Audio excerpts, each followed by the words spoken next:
चलो बायोलॉजी। हम लोग कोशिका के बारे में पढ़ रहे थे। ठीक है, शरीर की सबसे छोटी इकाई क्या होती है? कोशिका। इस तरह से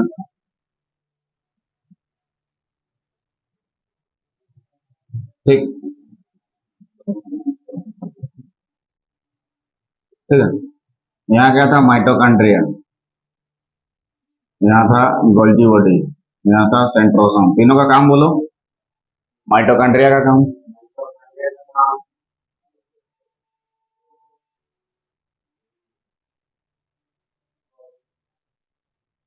अरे माइटोकॉन्ड्रिया की खोज सबसे पहले किसने किया था? अल्टमैन ने। तो माइटोकॉन्ड्रिया क्या होता है? एक झिल्ली के अंदर बंद रहता है। माइटोकॉन्ड्रिया क्या होता है? झिल्ली के अंदर बंद रहता है। ठीक है। और ये जो माइटोकॉन्ड्रिया प्रोटीन का बना होता है, ये अलग क्या चीज का? प्रोटीन। हाँ, तो सेल मेम्ब्रेन होते हैं। कोशिका झिल्ली को हम लोग क्या बोलते हैं? सेल मेम्ब्रेन ना। उसका जो गोल्जी बॉडी का काम क्या है? ऊर्जा का हस्तांतरित करना। इस माइटोकॉन्ड्रिया के आमने सामने भी इसके अंगों को मतलब ऊर्जा का जरूरत होता है। तो ऊर्जा का आदान प्रदान करने के लिए कौन है? Golgi body. ठीक है। फिर सेंट्रोसोम आता है, कोशिका का डिवीजन करता है। सेंट्रोसोम का काम करना है कोशिका का डिवीजन करना। ठीक है। और यहाँ होता है इस तरह से इंडोप्लाज्मिक रेटिकुलम। क्या होता है? रेटिकुलम। इसका एक कंकाल का काम करता है। इंडोप्लाज्मिक रेटिकुलम कोशिका के अंदर किसका काम करता है? कंकाल का काम करता है। कोशिका तो एक तो पहले से छोटा है, इसके अंदर में और छोटा छोटा चीज। ठीक है। अब यहाँ पे आता है वेसल्स। क्या आता है? यहाँ से लिखना शुरू करो। Vessels, VASCEUL, vessel. वेसल्स का काम क्या है? पानी को स्टोर करना। वेसल्स का काम क्या है? पानी को स्टोर करना। ठीक है। क्योंकि शरीर में बहुत ज्यादा पानी की जरूरत होती है। क्या जी? हमारे शरीर को बहुत ज्यादा पानी का जरूरत होता है। वेसल्स, वी से क्या हो गया? वेसल्स, स्टोर करना।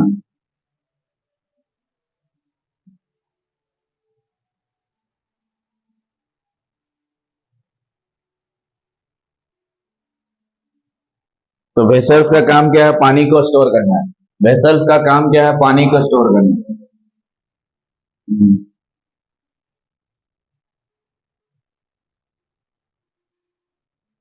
पानी को स्टोर करना।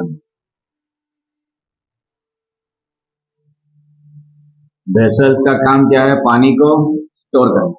वेसल्स का काम क्या है? पानी को। ठीक है।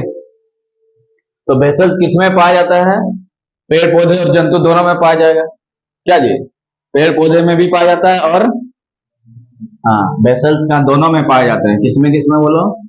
पेड़ पौधे, पेड़ पौधे और मनुष्य प्लस मनुष्य दोनों में पाया जाता है ना। पेड़ पौधे भी बढ़ता है ना। हाँ, दोनों में पाया जाता है। क्या? वेसल्स को हिंदी में राजधानी बोलते हैं। वेसल्स को हिंदी में राजधानी बोलते हैं। क्या बोलते हैं? रसधानी। राजधानी नहीं, राजधानी। वेसल्स को हिंदी में क्या बोलते हैं? रसधानी। तो वेसल्स का काम बोलो क्या है? ER का काम। हाँ, कोशिका के अंदर ये क्या करता है? कंकाल का काम। लिख सकते हैं आप, कोशिका के अंदर कंकाल का काम। कोशिका के अंदर कंकाल नहीं में तो शरीर खड़ा नहीं रह सकता क्या? कंकाल का, कोशिका के अंदर कंकाल का काम। कंकाल का मतलब क्या होता है? हड्डी का समूह। बहुत सारा, एक दो हड्डी से कंकाल नहीं बन सकता है, बहुत सारा हड्डी रहता है। क्या? हाँ जी, कंकाल का मतलब बहुत सारा हड्डी रहता है, हड्डियों का समूह। ठीक है, उसको क्या बोलते हैं हम लोग? कंकाल। कंकाल किसको बोलते हैं? हड्डियों का समूह को। ठीक है। और ये क्या होता है? पेड़ पौधों में जो है वेसल सबसे ज्यादा होता है ना, बड़ा होता है। पेड़ पौधों में जो वेसल्स होता है वो क्या होता है? बहुत ही जाता है। तो हर कोशिका का अलग अलग काम है। हाँ, शरीर में क्या है, हर कोशिका का अलग अलग काम है ना। हर कोशिका का, हमारा शरीर कोशिकाओं से मिलकर बना है और हर कोशिका का अलग अलग काम है। का अलग अलग काम है। ठीक है, जैसे समझो थोड़ा सा। जैसे नाखून है, तो नाखून को काटेंगे तो नाखून है ना निकलेगा, बाल थोड़ा नहीं। तो बाल के कोशिका से हमारा बाल है ना क्रिएट होगा। ठीक है, तो वो बोल देता है कि अलग अलग चीज से अलग अलग चीज बनेगा ना। हड्डी का ये से हड्डी ना ये होगा। अब यहाँ पे फ्रैक्चर हुआ हाथ, तो उसको भरने का काम कौन है, मांस ना करेगा, उसी से ना भरेगा। हड्डी ये है तो हड्डी है ना टोट जोड़ेगा ना। ठीक है, तो अब नाखून में भी कोशिका है, बाल में भी, आंख में भी, जीभ में भी और हड्डी में भी। हम्म, आंख में भी कोशिका है। ठीक है,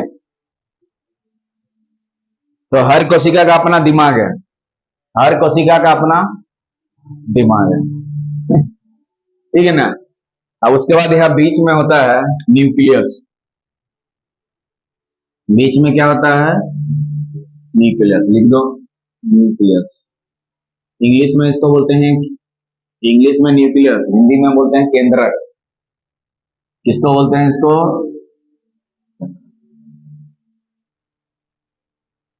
तो ये केंद्रक बताता है कि किसको क्या करना है। जैसे नाखून को काटेंगे तो नाखून वाला कोशिका को जनरेट कर देगा, जीभ से जीभ का कोशिका को जनरेट करेगा। ये नहीं कि इधर का बाल का कोशिका इधर रुक जाएगा ना। नाखून काटने से नाखून है नहीं ये होगा। ठीक है, तो यहाँ पे क्या होता है, न्यूक्लियस होता है। तो वो यही बताता है, न्यूक्लियस का मेन काम रहता है यही बताता है किसको क्या बनाना है, मतलब। ठीक है, और इधर तरफ क्या होता है, राइबोसोम। राइबोसोम को क्या बोलते हैं, प्रोटीन का फैक्ट्री।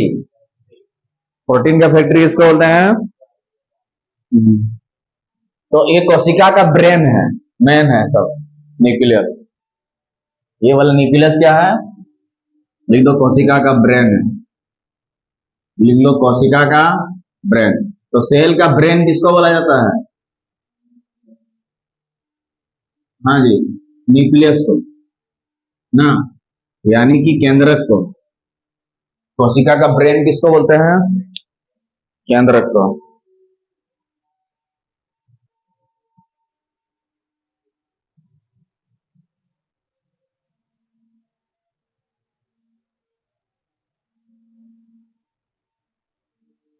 तो न्यूक्लियस के अंदर जितनी जानकारी होती है उस जानकारी को डीएनए कहते हैं।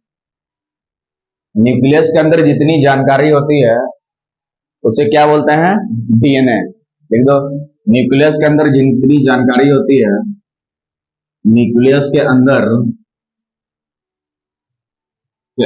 जितनी जानकारी होती है, जितनी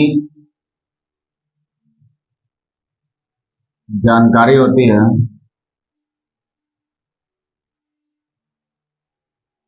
उसे क्या बोलते हैं,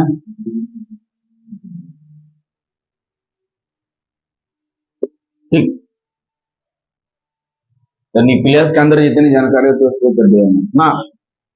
तो बोले सब हर कोशिका का डीएनए होगा ना क्या। तो डीएनए कहाँ रहता है बताओ, हाँ, न्यूक्लियस। ठीक है, इसका मतलब डीएनए कहाँ रहता है, लिख दो, कहाँ रहता है, केंद्रक में ना।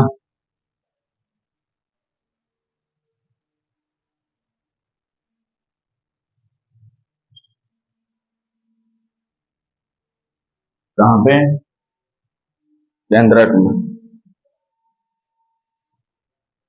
और न्यूक्लियस किसका बना होता है, प्रोटीन का, लिख दोगे। न्यूक्लियस किसका बना होता है, प्रोटीन का। न्यूक्लियस किसका बना होता है,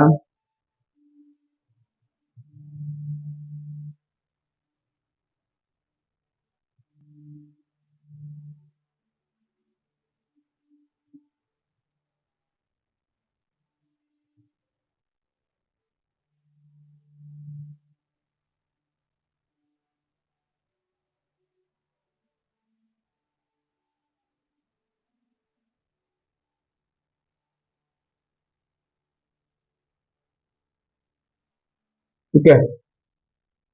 अब केंद्रक का खोज किसने किया था? अब लिख लो, रॉबर्ट ब्राउन। Robert brown. केंद्रक का खोज किसने किया था? Robert brown. किसने किया था? Robert brown. ठीक है। केंद्रक का खोज यहाँ लिख दो।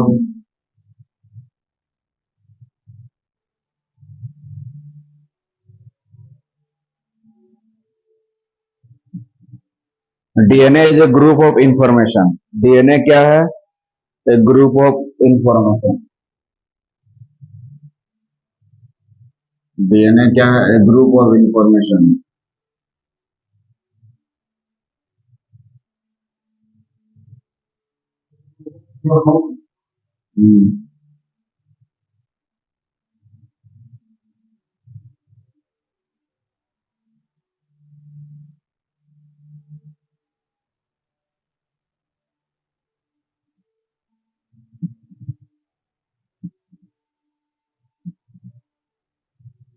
ठीक है। तो ये मेन होता है ना, डीएनए। तो मान लो परमाणु अटैक हो गया, तो डीएनए अगर डगमगा जाएगा, सबको डगमगा कर देगा। ये डीएनए में ये वाला न्यूक्लियस मैन है, ये अगर डगमगा गया सबको बर्बाद कर देगा। मतलब पूरा, जैसे मान लो कोई विकलांग पैदा हो रहा है, कोई बच्चा विकलांग, इसका पैर ऐसे है, पैर यहाँ का, पैर नीचे की जगह ऊपर, तो ये हो गया। यही ना न्यूक्लियस डायरेक्शन देता है कि कहाँ पे नाक होना चाहिए, कहाँ पे पैर होना चाहिए, वो सब बताता है। तो बेबी का जन्म होता है, तो परमाणु अटैक अगर कोई ये अगर पगला जाएगा, तो बच्चा इधर उधर कर देगा। जब बच्चा पैदा होगा, उसका आंख यहाँ की जगह यहाँ ना, नीचे रहना हो जाएगा। ठीक है। इसीलिए उसको, तो जब डीएनए पे अटैक होता है तो सारा इंफॉर्मेशन ये भूल जाता है, किसको क्या बनाना है, दिक्कत हो जाता है। पैर दाहिना तरफ होना चाहिए तो पुरुष बनाएंगे कि स्त्री बनाएंगे, ये डीएनए डिसाइड करता है, न्यूक्लियस को। ठीक है। तो जब इसमें परमाणु अटैक होता है तो क्या है, इंफॉर्मेशन भूल जाता है वो। इंफॉर्मेशन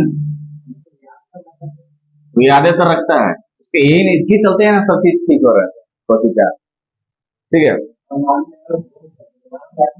नहीं, परमाणु अटैक हुआ, मजाक छोड़ो। फिर से इसको ये जनरेट करना होगा, फिर से कोशिका को। समझा? ठीक है।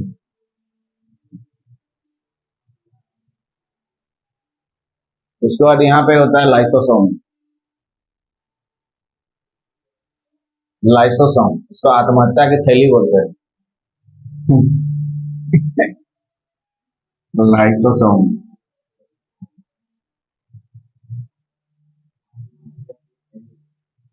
आत्महत्या की थैली। लिख देना, आत्महत्या की थैली।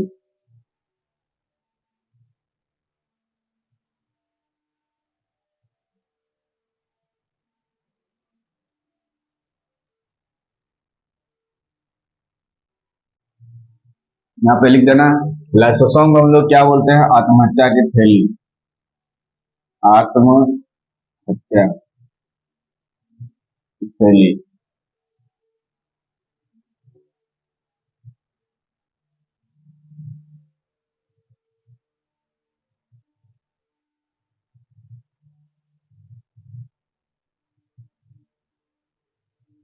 ठीक है।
ठीक है। हम्म। आत्महत्या की थैली क्यों बोलता है? देखो, अगर ये बोलता है, अगर ये इधर क्या बोलते हैं इसको, वेसल्स ना, अगर ये पानी का ये कर देगा, बोलेगा हम पानी से संचार नहीं करेंगे, तुम क्या कर लेगा हमारा? तो ये बोलेगा हम तेरे को झिड़क देंगे ना इधर से, तो तुम मर जाएगा बोलता है। तो इसमें मतलब क्या होता है, थोड़ा ये रहता है कि आत्महत्या से, हाँ इसीलिए तो आत्महत्या के सेट सबको ही डरता है, किसी को भी झिड़क देगा तो क्या मर जाए बोलेगा, मार सकता है, इसीलिए इसका आत्महत्या की थैली बोला जाता है। हम्म। तो इसके अंदर क्या होता है, जल और घटक एंजाइम होता है। लाइसोसोम के अंदर क्या होता है, लिख दोगे जल और घटक एंजाइम होता है। लाइसोसोम के अंदर क्या होता है, जल और घटक एंजाइम, लिख दो जल एवं घटक एंजाइम। दिख रहा है, देखो तो इसके अंदर क्या होता है, जल और घटक एंजाइम। उसके अंदर क्या होता है, लाइसोसोम के अंदर क्या होता है, जल और घटक एंजाइम। ठीक है, क्या लिखोगे, जल और घटक एंजाइम होते हैं। और ये जल और घटक एंजाइम एसिड की तरह काम करता है, किसके तरह? हाँ, एसिड की तरह काम करता है। एसिड की तरह, किसके तरह काम करता है? एसिड की तरह काम करता है, किसके तरह? एसिड की तरह काम करता है। उसके बाद देखो, ये सब अपना अपना जगह पे ठीक था। अब ये पूरा पूरा कोशिका हमारा पूरा शरीर कोशिकाओं से मिला। अब जब सब अपना जगह स्थित रहने का मान लो कोई कूद रहा है, तो इधर उधर अगर ये चीज नहीं होगा, मतलब इधर उधर नहीं होना चाहिए, तो क्या किया, इधर उधर जीव तरफ भर दिया गया हर तरफ, इस तरफ तो बोलते हैं जीव तरफ, इस तरह का लिक्विड टाइप का भर दिया गया सब तरफ, ताकि वो इधर उधर घसके नहीं। ठीक है, तो इस जो तरल पदार्थ है इसको बोलते हैं हम लोग जीव द्रव्य। क्या बोलते हैं? जीव द्रव्य, प्रोटोप्लाज्मा। प्रोटोप्लाज्म क्या बोलते हैं? प्रोटोप्लाज्म क्या बोलते हैं? प्रोटोप्लाज्म, यानी कि जीव द्रव्य, जीव जीव द्रव्य। दिख रहा है, देखो तो दिख रहा है। ठीक है, तो इसका खोज किसने किया था? पुरकिंजे। पुरकिंजे ने किसने खोज किया था? पुरकिंजे। किसका खोज किया था? जीव द्रव्य। और जीव द्रव्य में बहुत ज्यादा परसेंट पानी होता है, 95%। कितना परसेंट? अगर 1% भी पानी कम हो जाएगा, अगर 1% भी पानी कम हो जाएगा तो प्यास लगेगा। समझ में गया? 95% है तो ठीक है, और 10% होगा तो मर जाएगा। 1% अगर कम हो जाएगा, मतलब 94 हो जाएगा, तो क्या होगा? प्यास लगेगा। लगता है ना बार बार प्यास। हाँ, बिना पानी का रह ही नहीं सकता, पानी पीना ही होगा। ठीक है, अगर 10% कम कर दें, कितना परसेंट, मतलब 85% के आसपास ला ले आएंगे तो आदमी मर जाता है। क्या हो जाता है? मर जाता है। 7% तो मलेरिया वलेरिया हो जाता है। ठीक है, 10% में खत्म, 1% में प्यास लगेगा खाली। ठीक है, तो जीवद्रव का खोज किसने किया था? पुरकिंजे। हम्म। हम्म। नहीं। और जीवद्रव क्या है? जीवन का भौतिक आधार है। जीवद्रव क्या है बताओ? जीवन का भौतिक आधार है। जीवद्रव क्या है? जीवद्रव क्या है? जीवन का भौतिक आधार है। जीवन का भौतिक आधार है। ठीक है, बोलो, जीवद्रव क्या है? जीवन का भौतिक आधार। तो जीवन का भौतिक आधार, जीवन का आधार कौन बताया था? हेक्सले ने। हेक्सले। हेक्सले कौन बताया था? हेक्सले ने। ठीक है, तो जीवद्रव को जीवन का भौतिक आधार किसने बताया था? हेक्सले ने। किसने बताया था? हेक्सले ने। और जीवद्रव में कितना परसेंट पानी होता है? 95%। 1% होगा तो प्यास लगेगा, और 10% रहेगा तो मर जाएगा। ठीक है, तो इतना ज्यादा पानी रहता है जीवद्रव में। और जिद्रव क्या है, सबको ये करना, बैलेंस करने का काम करता है, ठीक ना। और जिद्रव का खोज किसने किया था? पुरकिंजे ने। जिद्रव का खोज किसने किया था? पुरकिंजे ने। जिद्रव का खोज किसने किया था? पुरकिंजे ने। समझ में आ गया? तो इस तरह से हम लोग देखे आज कि क्या है, किसका क्या, वेसल्स का क्या काम है, राइबोसोम का क्या काम है, ईआर का क्या काम है, और यह लाइसोसोम का क्या, लाइसोसोम मेन है सबको, ठीक है। तो आगे देखेंगे इसके नेक्स्ट वीडियो से कुछ और क्वेश्चन लेंगे, तब तक वीडियो से बने रहिए। जय हिंद, जय भारत।